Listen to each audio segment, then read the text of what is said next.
All right, economic trope. Good way to kind of wrap up this little conversation. I hear this one a lot. I know it's not true, but here's the thing. You spend a lot of time as an economist going through data. You spend a lifetime kind of studying trends on things like this. Let me throw you one that I see a lot of, and it really gets my goat because it's a gross generalization that basically means nothing except what the person's saying it's trying to make it mean. How often do we hear, well, these days just nobody wants to work?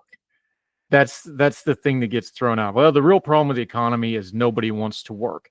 Now, I've actually studied this one a little bit. I've seen the data, but from your lofted perch with your credentials and what such, when you hear something like that, is that matching the data? Is that matching the policy? And does that match reality?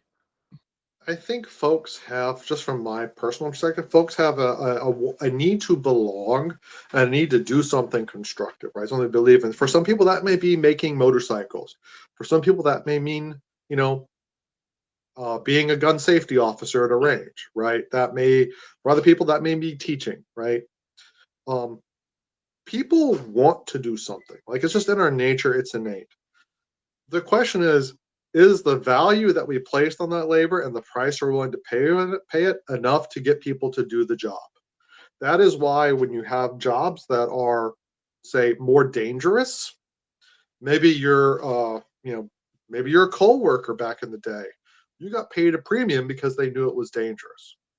You know, um, if you are a nurse in an ICU and you take up the overnight shift, well, that's harder, so you get paid a premium. But when businesses are not offering, right, the wage that folks would say they need um, to do that job, then that's what creates the employment. That might create the, well, people aren't willing to do this. Well, I would say to those folks that say, well, some people just don't want to work anymore. Our attitudes and beliefs around work and around family and around social life change every generation. And perhaps what we're seeing is sort of what a generation has decided is what is valued to them, right? I think we've gone to a point where, we've probably overvalued work in this country in the sense of, I'm going to recreate. We're overvalued work in the sense that we are a country of workaholics. People are putting in a lot of hours and doing work where they don't necessarily need to, and they're sacrificing, say, time with family, time with friends, time with their children. Other countries, very similar to us, maybe different politics, maybe the same politics, make very different choices on how they distribute their time. Right. So I believe that what we're seeing when people say people don't want to work anymore is they're taking values and judgments they had from their generation and applying it to new generations that have built upon the knowledge that those past generations have had and looked at the choices that they've made and seen how they worked out. So And I I think it think is that incorrect to state, I'm sorry, I think it's incorrect to state that people don't want to work. I think it's people don't want to work for the price you're willing to pay them because of other things that they value. I think this is why you're seeing the gig economy, and some estimates think it'll be as many as half of all workers by 2027. And those estimates always change, but I know it's a lot. But I think this is why you see the gig economy thing, because I think a lot of people are finding like either my side hustle will be my passion, and that's what I really like, and I do my day job to support my passion, or people are just making the determination like I like the work-life balance of owning 90 to 100% of what I'm doing instead of owning 10 to 20 with a 40-year traditional career for a company.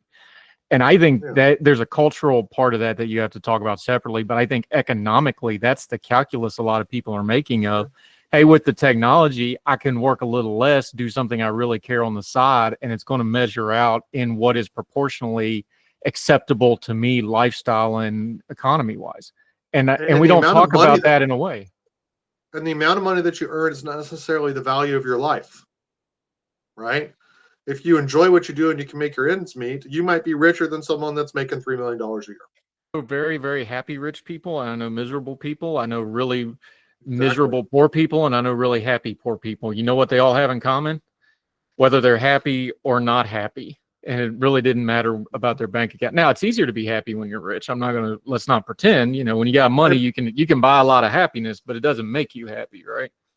That is correct. Yeah. So I mean, I think in part, like, we just need to be aware that the choices that people are making, like, we don't have all the information that other folks have, specific to their circumstances, and so for us to put our value judgment on are they making a good decision or not, sort of smacks to me of some ignorance and some arrogance on our part, where we think that we know what's going on in them. Like, that is why I get upset when, I was upset with, some folks that overvalue the value of a college degree and didn't didn't value the value of a vocational degree, right? Or that sort of training, or people that would say, oh, you need to do something more than working on a rural farm or something like that. Well, maybe they don't value the big city, getting on a bus and spending 2 hours commuting to work every day. Maybe they actually value this thing more, and they're okay not having some of these creature comforts. Like, these are choices that people should be making, and the thing that government should be doing, in my opinion, is giving people accurate information to help them make those choices based on their own personal, like, attributes and characteristics. Yeah, and let's not forget things like COVID tell people exactly what their government and their jobs thought of them under pressure. And a lot of them just believed what they were told by their government and their jobs, what they thought of them, and they've adjusted accordingly. And I think Yeah. that's something Well, that we have to. also, Andrew, that was also a shock to where people all of a sudden had to do things differently for a bit.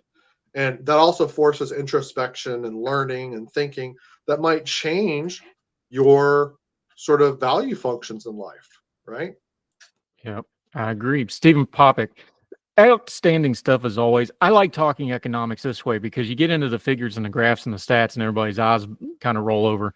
I like talking about it in a practical way like that. And you make it so easy that even I could understand it. Let folks know where they can keep up with you till we get you back, buddy.